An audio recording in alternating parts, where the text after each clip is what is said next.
Welcome back to Dark Horror Stories. In today's episode, I'm sharing 5 disturbing stories from late-night gas stations across Texas.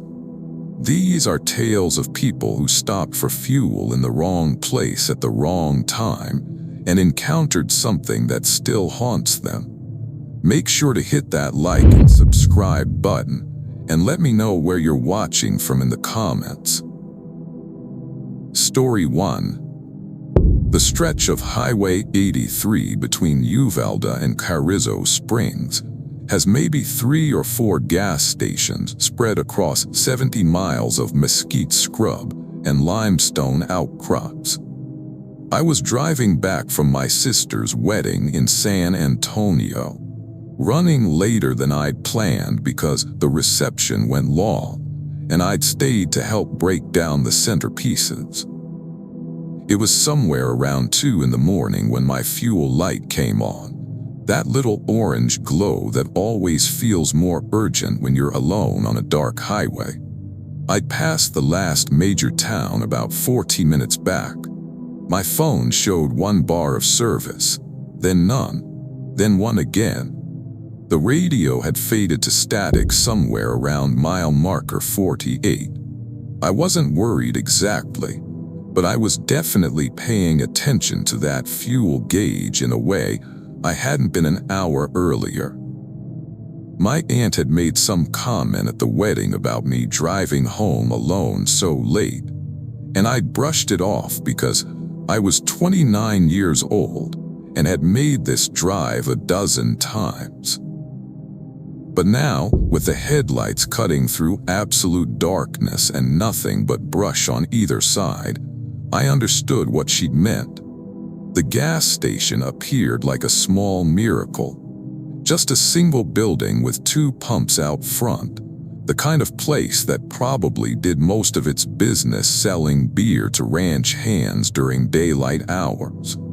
The sign said Benny S in faded red letters, though half the neon tubing was dark. I pulled up to the pump closest to the building, relieved to see the place was actually open.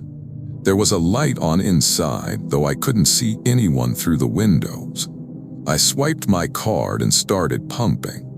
The numbers on the display rolled slowly, that mechanical clicking sound unusually loud in the stillness. That's when I noticed the smell. Not gasoline, that was there too, but something underneath it. Sweet and rotten at the same time, like fruit that had been left in the sun too long. I looked around the pump island, thinking maybe there was a dumpster nearby, but I couldn't see one. The pump clicked off at $32.14. I remember that specifically because I was watching the numbers, trying to calculate if I had enough to make it home without stopping again. When I went to replace the nozzle, I saw something that made me pause. There was a handprint on the side of the pump. Not unusual by itself. Gas pumps get touched constantly. But this print was too high, positioned about 7 feet up on the metal housing, and it looked like someone had pressed their palm there while their hand was coated in something dark and sticky. I told myself it was probably oil. Someone working on their car reached up to steady themselves, but the placement bothered me. You'd have to be exceptionally tall or standing on something. Inside, the fluorescent lights were harsh after the darkness outside. The store smelled like old coffee and floor cleaner. There was a man behind the counter, maybe 60, wearing a plaid shirt with the sleeves rolled up. He didn't look up when I walked in, just kept staring at a small TV mounted in the corner that was showing static. "Pump 2, I said, even though he could probably see that from where he stood. He finally looked at me, and something about his expression made my chest tighten. His face was completely blank, but his eyes were too focused, like he was trying to memorize my features. "You're heading north," he said, not a question.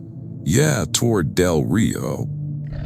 Shouldn't stop between here and there." He said it flatly, then went back to watching the static on the TV. I waited for him to elaborate, but he didn't. After a moment, I asked, "Why not?" "Just shouldn't." I paid cash, wanting to get out of there. The interaction felt wrong in a way I couldn't articulate.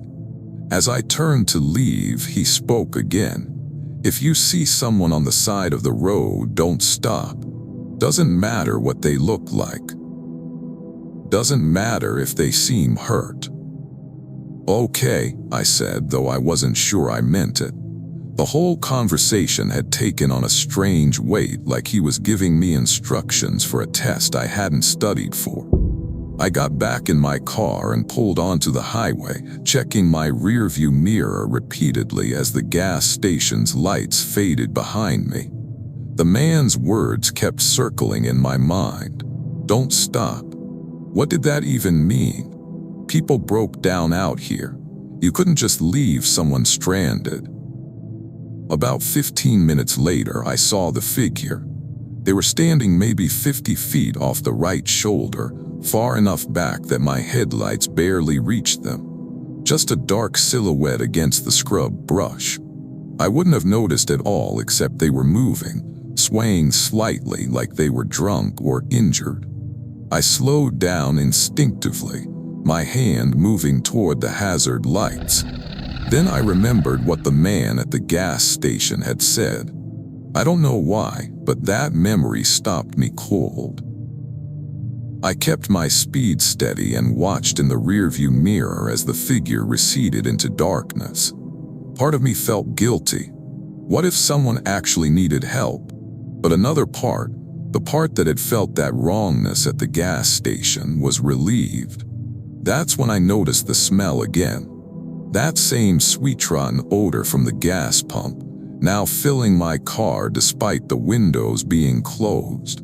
I checked the vents, thinking maybe I'd driven through something dead on the road, but they were set to recirculate. The smell couldn't be coming from outside.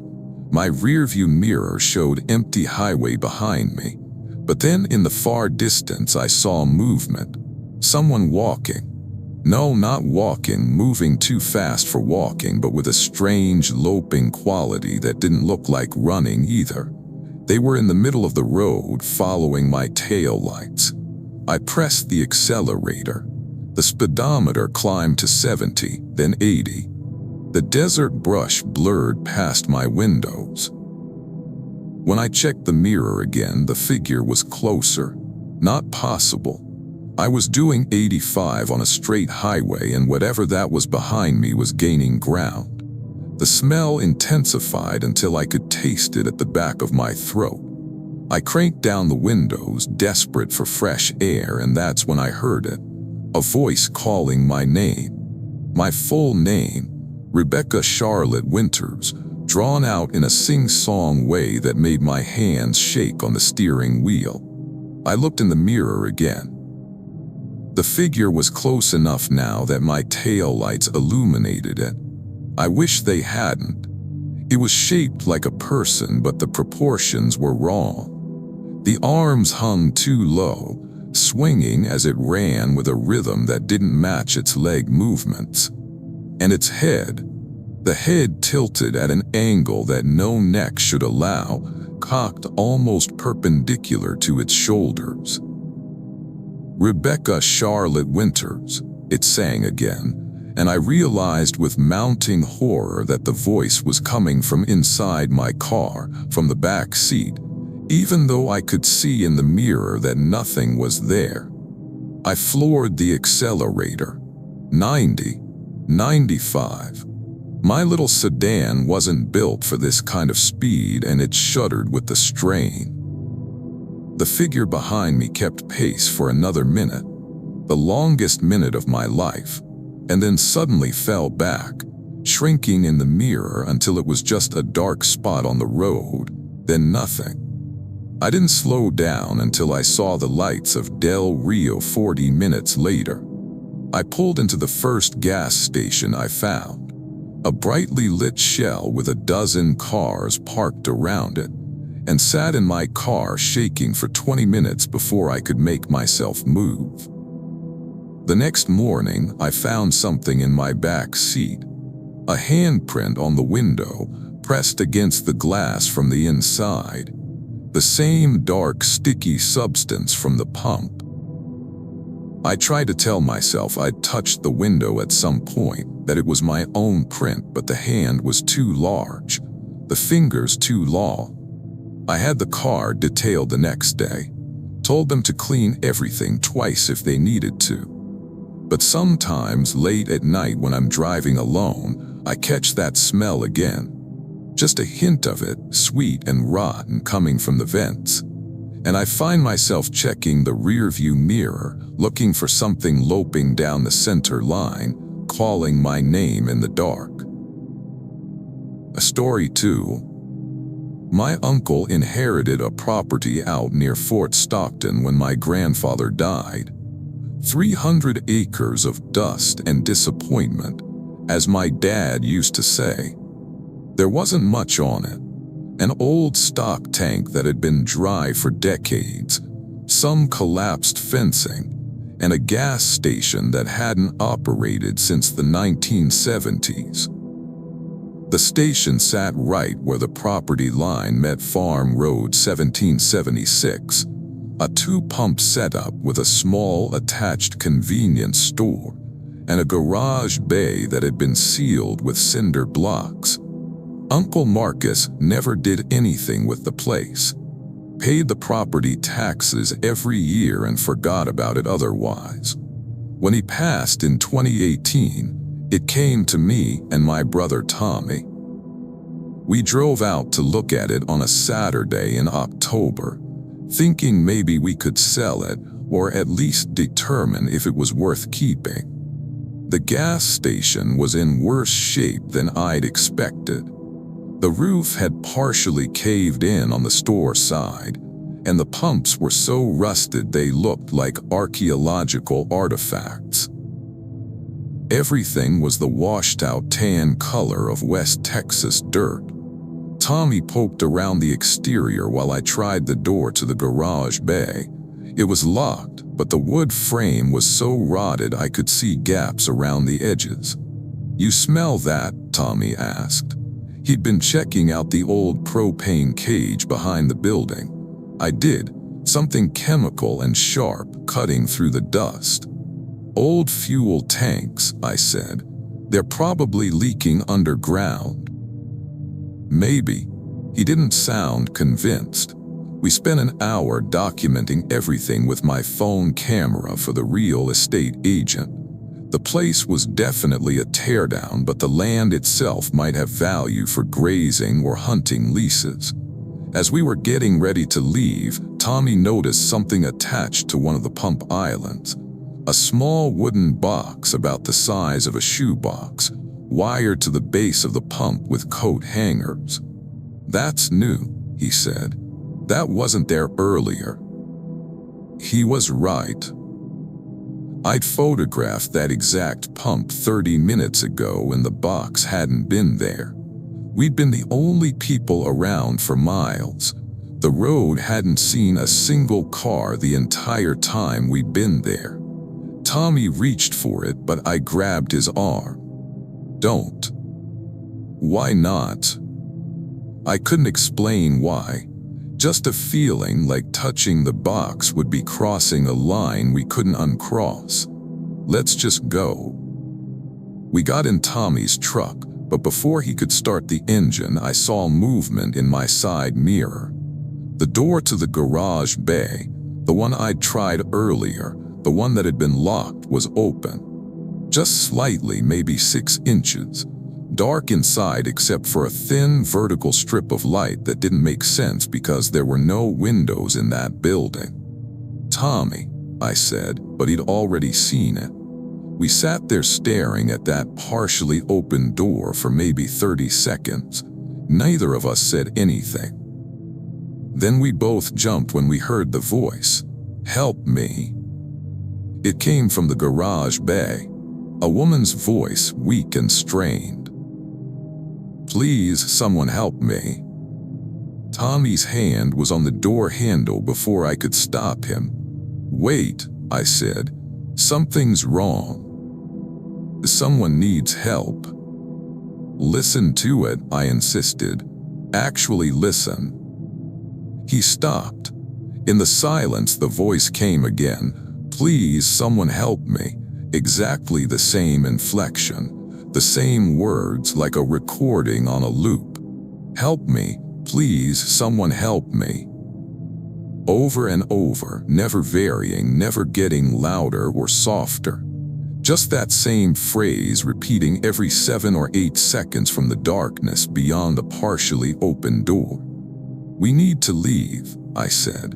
My voice came out steadier than I felt. Tommy started the engine. As we pulled onto the road, I kept my eyes on the passenger mirror, watching the gas station recede.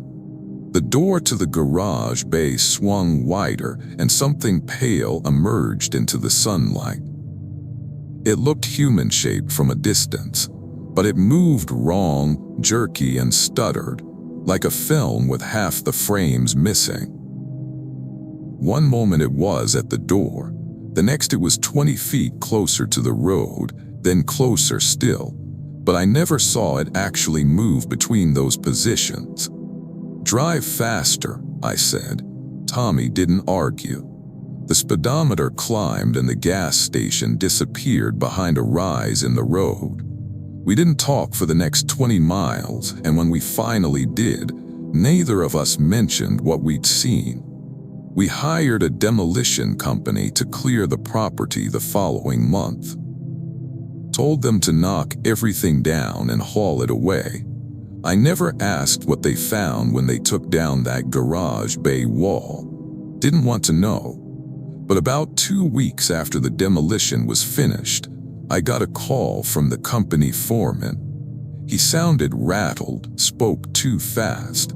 Said his crew had found something in the garage when they'd broken through the cinder blocks. He wouldn't tell me what. Just said they'd sealed it back up, added extra layers of concrete and rebar, and poured a pad over the entire area. "Whatever was in there," he said, "it's not going anywhere now, but don't ever dig there. Don't let anyone dig there. You understand?" I said I did. We sold the property 6 months later to a rancher from Midland. I didn't mention anything about the garage. I know I should have, but I couldn't figure out how to explain it without sounding insane. Sometimes I wonder if the new owner has tried to excavate that concrete pad, and what might have happened if he did. Last year, I was scrolling through local news from Fort Stockton and saw a story about a hiker who went missing near Farm Road 1776. They found his backpack about a mile from where that gas station used to stand, but no other trace of him. The search went on for 2 weeks before they called it off. In the photograph of the backpack they printed in the paper, you could see something in the background. Just barely visible behind the search and rescue volunteer holding the evidence bag, a small wooden box sitting at the base of a fence post. It looked identical to the one we'd seen wired to the pump. Story 3. I worked graveyard shifts at a chain gas station outside Marfa for about 8 months in 2019. The job paid $11 an hour and mostly consisted of restocking chip displays and cleaning the bathroom every 2 hours whether it needed it or not. We got maybe 15 customers between midnight and 6 a.m. on a busy night. Most of them long-haul truckers or tourists who'd mistimed their drive to Big Bend. The station sat at a crossroads where Highway 90 met an unmarked county road. During my interview, the day manager mentioned almost as an afterthought that we'd had trouble keeping overnight staff. People quit after a week or 2, usually without notice. She said it was probably the isolation getting to them, being alone in the store all night with nothing but darkness pressing against the windows. I'd lived in Marfa my whole life. Isolation didn't bother me. I took the job. Everything was fine for the first month.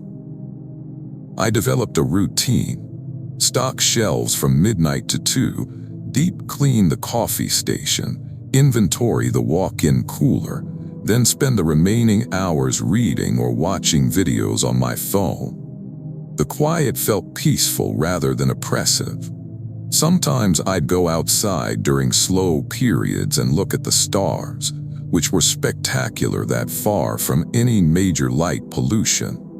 It was during one of those breaks, maybe 6 weeks into the job, that I first noticed the car. An old sedan, I think it was a Buick, though I'm not certain, parked at the far edge of our lot where the security lights didn't quite reach. I hadn't heard it pull in, which was strange because sound carries in the desert at night. You can hear an approaching vehicle from miles away.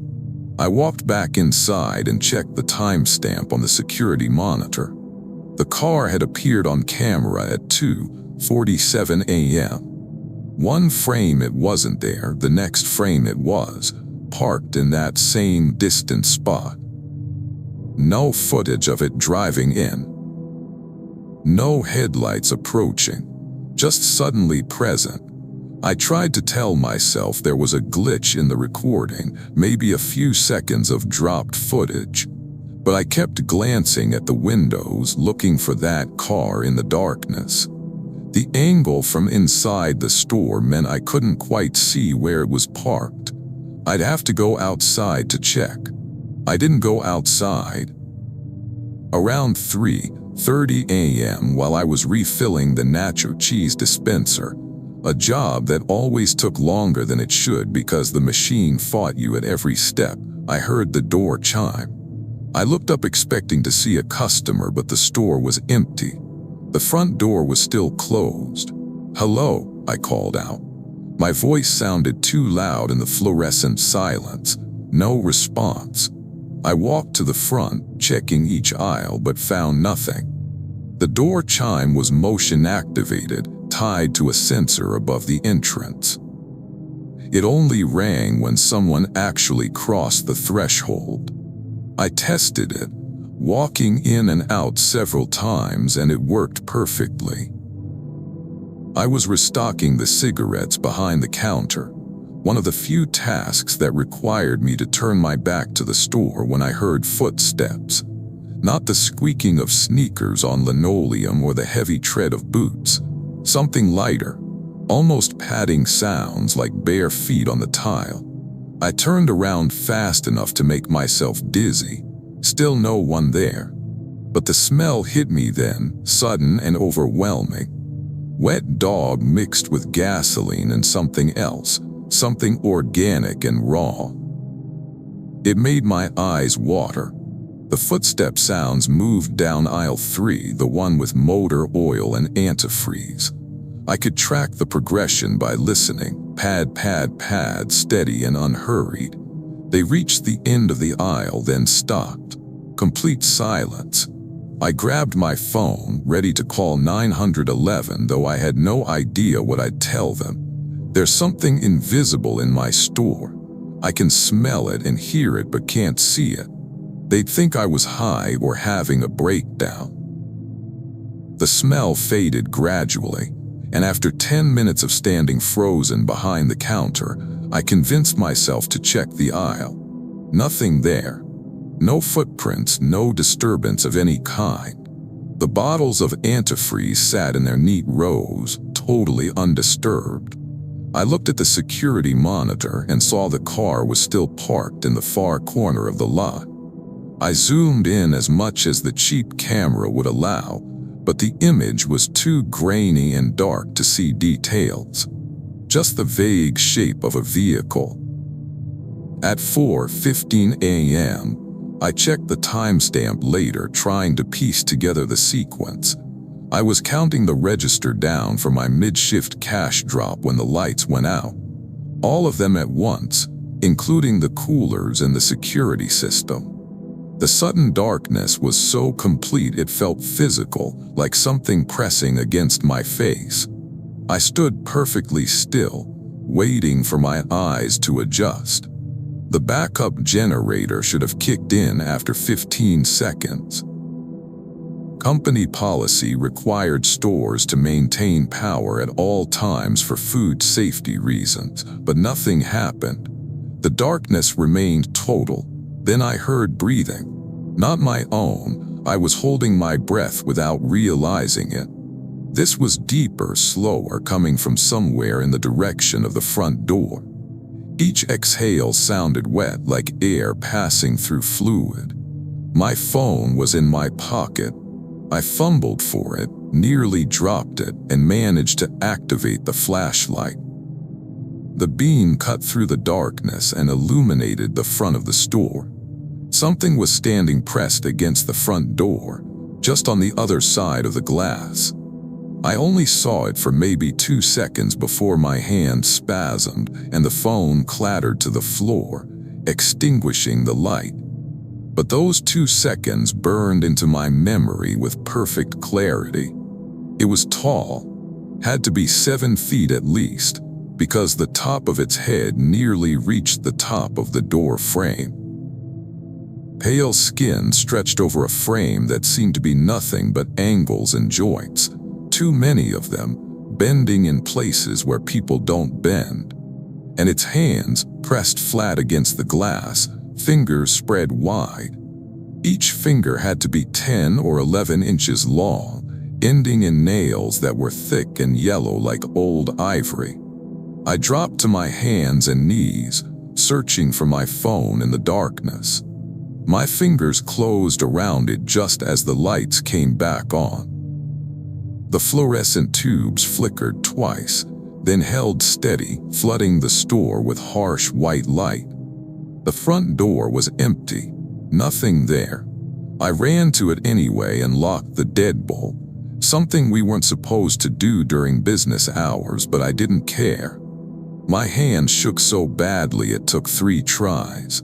On the glass, exactly where those hands had been pressed, were 2 perfect prints, not like the oily smudges regular customers left.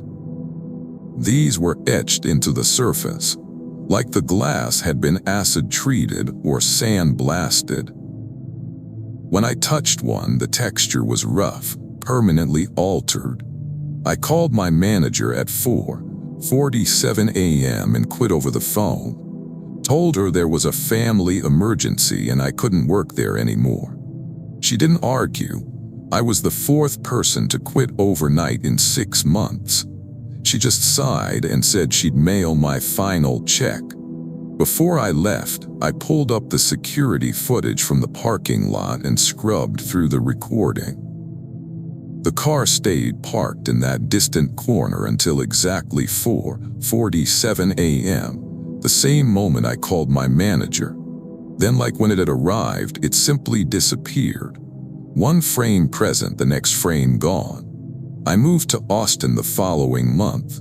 Got a day job in a bookstore, something with normal hours and other people around. But I still can't sleep with the lights off.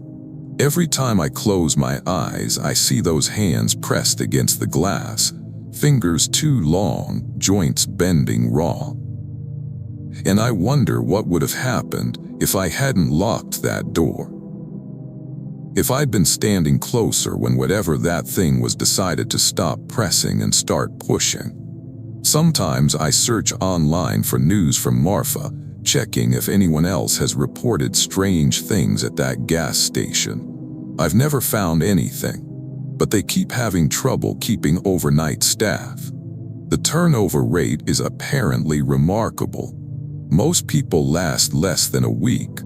I think they're the smart ones. The ones who see something or hear something and decide that no amount of money is worth staying. I lasted 8 weeks, and that's already longer than I should have. Story 4. My best friend Alana Mitchell and I drove to South Padre Island for spring break in March of 2020, right before everything shut down. We were both seniors at UT Austin, and this was supposed to be our last trip before real life started. The drive from Austin takes about 7 hours if you don't hit traffic. Most of it straight down Highway 77 through mesquite country and farmland. We left early on a Thursday morning, planning to arrive before dark. Alana had made a playlist that was supposed to last the whole drive. Something like 8 hours of music she'd curated specifically for highway cruising. But her phone died somewhere around Kingsville, and my charging cable had finally given up after 3 years of abuse. So we ended up driving the last stretch in relative silence, talking occasionally but mostly just watching the landscape flatten and turn scrubby. Around Victoria, Alana said she needed to stop. Not urgently, but soon. We'd skipped our planned lunch break to make up time after getting stuck behind an accident near San Marcos. My fuel gauge was sitting just above a quarter tank, so I figured we'd knock out both problems at once. The first 2 exits didn't have visible gas stations. The third exit, I don't remember the number, but it was somewhere between Victoria and Raymondville, had a hand-painted sign for gas with an arrow pointing west. We took it. The road off the highway was narrow, barely 2 lanes and in rough shape. Patches of asphalt had crumbled away to reveal caliche underneath. We drove for maybe 3 miles through absolutely nothing, just flat scrubland and the occasional cluster of salt cedar. I was starting to think the sign had been old, the station long closed, when we came over a small rise and saw it. Single building, white paint gone gray with age. 2 pumps under a corrugated metal awning. No other cars, no sign of activity. But there was a light on inside, visible through a large front window, and one of the pumps had a handwritten cash-only sign taped to it. "This place looks like a horror movie," Alana said.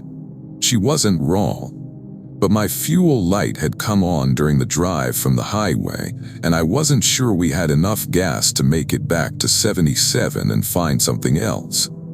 I pulled up to the pump and tried my card anyway, just in case. Declined, not for lack of funds, but because the card reader was dead. "I'll go pay inside," I said. The interior was cramped and smelled like decades of cigarette smoke baked into the walls. Shelves lined both sides, stocked with dusty cans of motor oil and packages of beef jerky that looked like they'd been there since the Clinton administration. Behind the counter stood a woman who might have been anywhere between 50 and 70, her face deeply lined and her eyes sharp. "Pump 1, I said. $40. She took my cash but didn't move toward the register. Just held the bills and looked at me with an expression I couldn't read. "You're not from around here," she said. "Austin, we're heading to South Padre." Long drive. She finally rang up the purchase, but her movements were slow, deliberate. "You should get there before dark." I glanced at my phone. It was only 4:30. "We will, we're making good time." "You should get there before dark," she repeated with the exact same inflection. The way you'd repeat a phrase to a child who wasn't listening. The whole interaction left me unsettled, though I couldn't articulate why.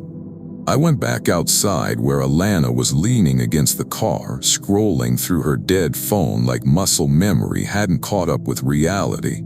While I pumped gas, she went inside to use the bathroom. She came back out faster than I expected, her face pale. "Let's go," she said. "What's wrong?" "Just let's go. I'll tell you when we're back on the highway." We got back on the road, retracing that rough caliche route toward 77. When we were about halfway there, Alana finally spoke. There was someone in the bathroom with me. What do you mean, with you?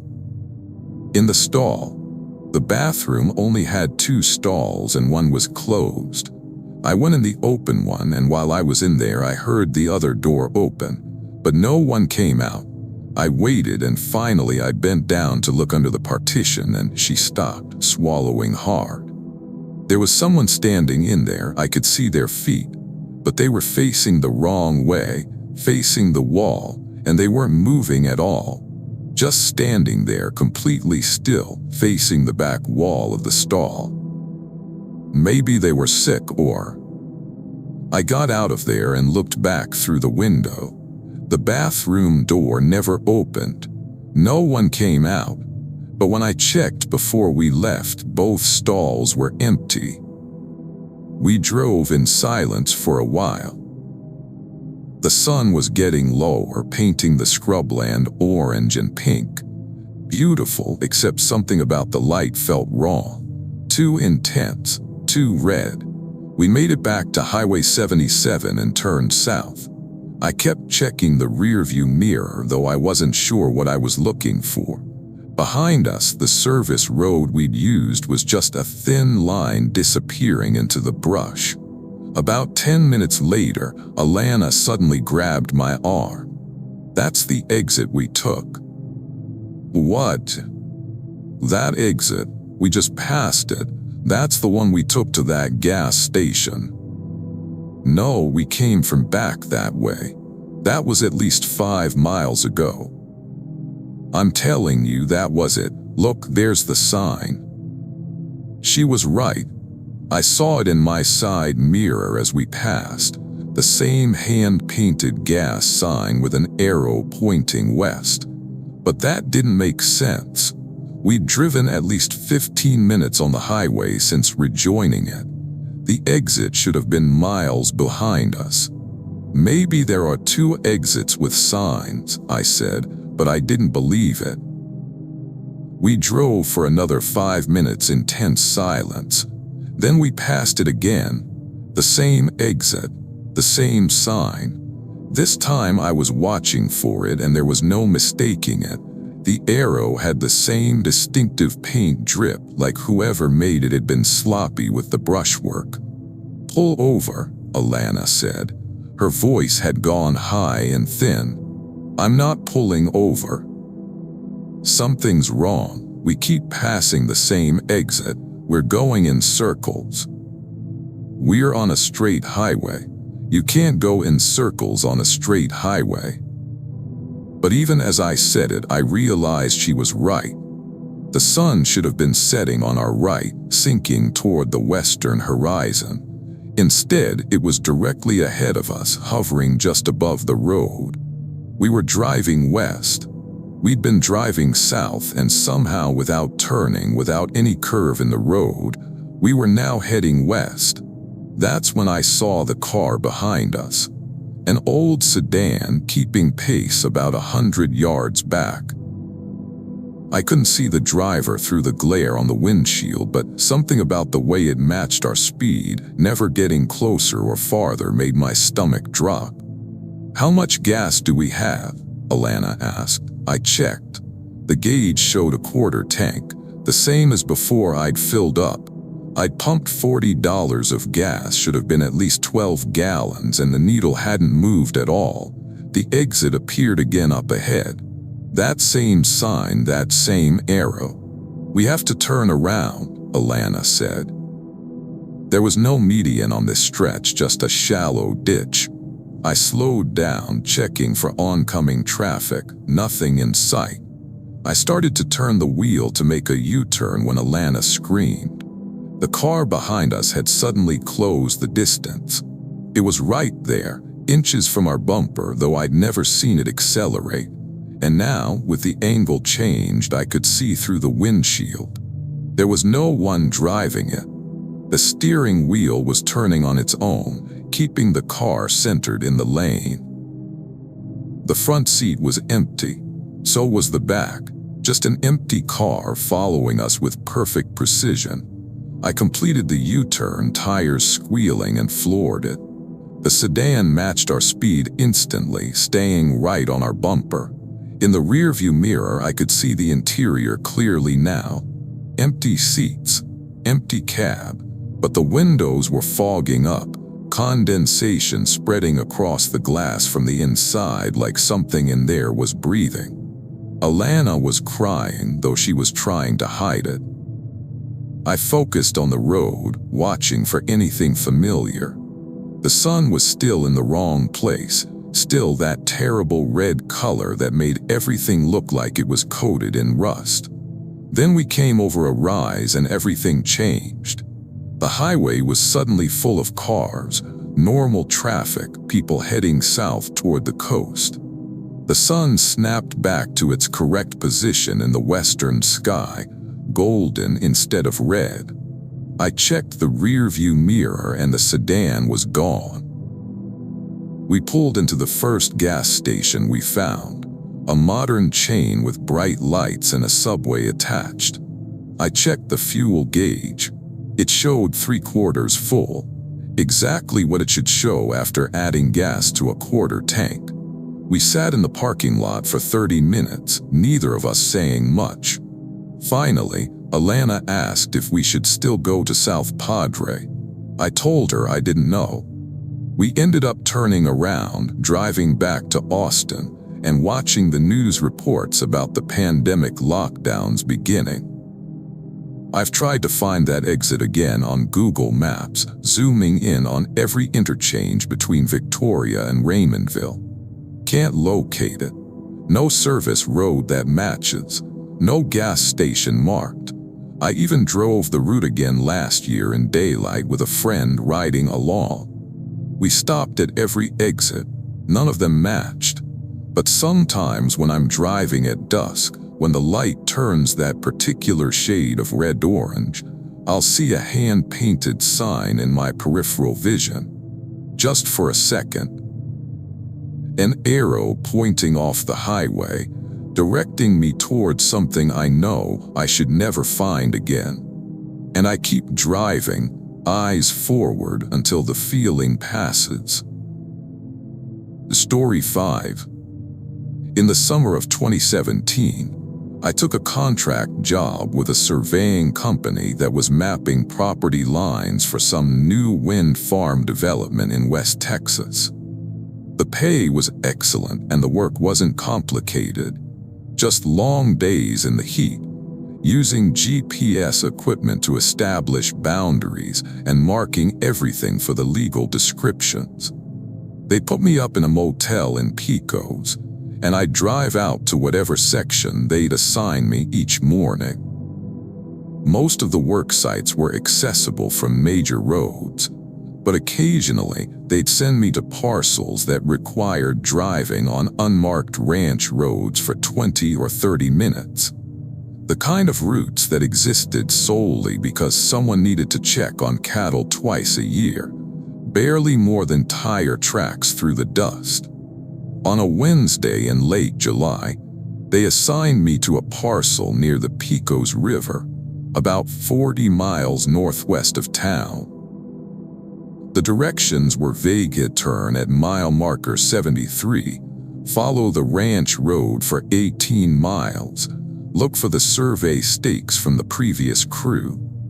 My supervisor mentioned almost as an afterthought that there was an old gas station about halfway down the ranch road.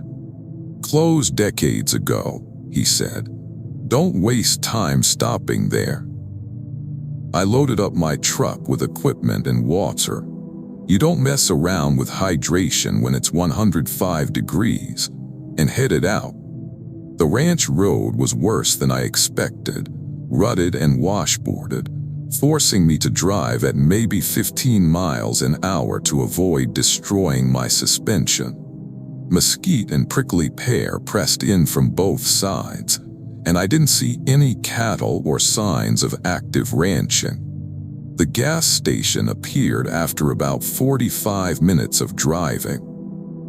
It sat in a small clearing, the building constructed from cinder blocks that had been painted turquoise at some point but had faded to a chalky gray-green. Single pump out front, the hose cut off, and the nozzle missing. No windows on the building, just 2 doors, one presumably for the store, one for a bathroom or storage. Both were closed. I slowed down but didn't stop, remembering my supervisor's advice. But as I passed, something caught my eye.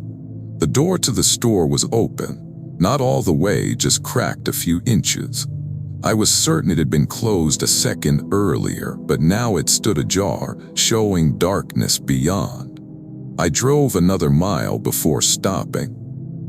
The memory of that door bothered me in a way I couldn't dismiss. Had it been open? Was I sure it was closed before? The sun and heat play tricks on you. Maybe I just missed it. I spent 6 hours that day establishing the survey points, working through the worst of the afternoon heat because I was getting behind schedule. By the time I finished, it was after 5 p.m. and the temperature had dropped to something almost tolerable. I packed up my equipment and started the long drive back to the highway. The gas station looked exactly the same as I approached. That door was still open, still showing that rectangle of darkness. I told myself I'd just drive past, same as before. But when I drew level with the building, my truck died. Not sputtered or coughed, just cut off instantly like someone had flipped a switch. The engine went silent, the AC stopped. Even the radio died mid-saw. I coasted to a stop maybe 20 feet past the station, ending up angled slightly off the road in the dirt. I tried the ignition. Nothing. Not even the clicking sound of a dead battery, just complete electrical silence. I popped the hood and got out, already sweating in the late afternoon heat now that the AC was gone. The engine looked fine, no obvious leaks, no disconnected cables. I checked the battery terminals, though I had no idea what I'd do if they were corroded. They looked clean. That's when I noticed the smell. Faint but distinct. Sulfur and something else, something that reminded me of the veterinary clinic my mom used to take our dog to, clinical and chemical and raw. I looked over at the gas station. The door was open wider now. I was sure of it. That opening had been maybe 6 inches before. Now it was at least a foot, showing more of the darkness inside. "Hello," I called out. My voice sounded flat in the stillness. No echo, no carry, no response. But I heard something from inside the building. A scraping sound, metal on concrete, slow and deliberate. Every instinct told me to walk away, start hiking back toward the highway, call my company and tell them to send someone. But I was 45 minutes of rough road from the nearest pavement, and the sun was going to set in maybe 3 hours. I didn't have enough water for an overnight hike. I walked toward the station, telling myself I'd just look inside, see if there was an old landline or something useful. The scraping sound stopped as I approached. The silence felt worse. The door was old wood, swollen with age, hanging crooked on its hinges. I pulled it fully open and looked inside. It took my eyes a moment to adjust from the bright sunlight. The interior was a single room, stripped bare except for some collapsed shelving and a pile of trash in one corner. Concrete floor covered in dust and sand that had blown in over the years. No phone, no anything useful, but there were marks in the dust. Dozens of them, maybe hundreds, all over the floor, overlapping and crisscrossing, long scratches like something had been dragged repeatedly across the concrete. They formed patterns I couldn't quite parse, angular and wrong. And in the very center of the room sat a gasoline can. Modern, clean, red plastic with a yellow spout. It looked like it had been purchased yesterday. I stood in the doorway, not entering, staring at that gas can. There was no logical reason for it to be there. This building had been abandoned for decades. The can was spotless, no dust, no weathering. "Take it," a voice said from behind me. I spun around so fast I nearly fell.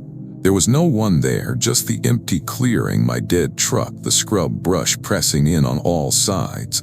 "Take it," the voice repeated. It came from my truck, from my own truck's cab, the driver's side window that I'd left open. I walked back on legs that felt disconnected from my body. When I reached the truck, I looked inside. Empty, of course, but sitting on the driver's seat was the gas can. The same red plastic can that had been inside the station building 10 seconds ago. My hands were shaking as I picked it up. It was full. I could feel the weight of liquid sloshing inside. I unscrewed the cap and the smell of gasoline confirmed it. I don't remember making the decision. My body just moved automatically, pouring gas into my truck's tank. The whole time I kept looking over my shoulder at the station building. That door was wide open now, showing the entire interior. I could see straight through to the back wall, where there was another door. A door I hadn't noticed before, standing open as well.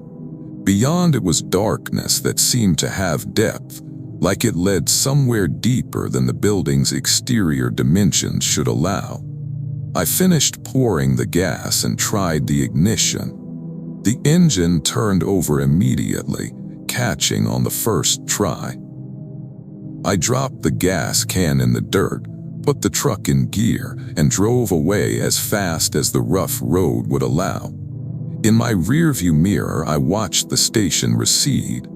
Right before it disappeared from view, I saw someone standing in the doorway. Just a silhouette against the darkness of the interior, tall and motionless, watching me leave. I reported my truck trouble when I got back to the motel, but didn't mention the gas station or the can. Told them I'd had vapor lock from the heat, let the engine cool, and it started fine. They seemed satisfied. The next day, they reassigned me to different parcels. I didn't ask why and they didn't explain, but my supervisor mentioned that the crew who'd done the preliminary survey of that property had all quit the same week. He said it casually, like it was just an interesting coincidence.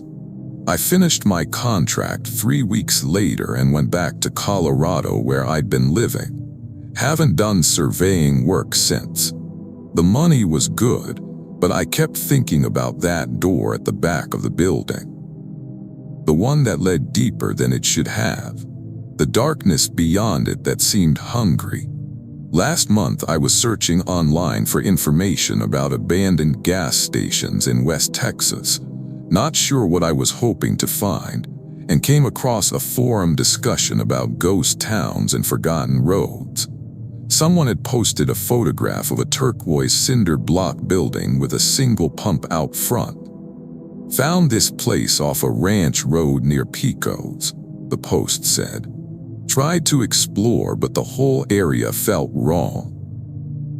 Left after 5 minutes. Anyone know the history? The timestamp on the post was from 3 weeks ago. The photograph showed the door to the store standing open, darkness visible beyond. And in that darkness, if you looked carefully, you could see a shape, tall and motionless, watching. Thanks for watching. If you enjoyed these stories, hit that like button and subscribe for more. Let me know in the comments which story unsettled you most, and share this with your friends who love a good scare. Until next time, stay safe out there.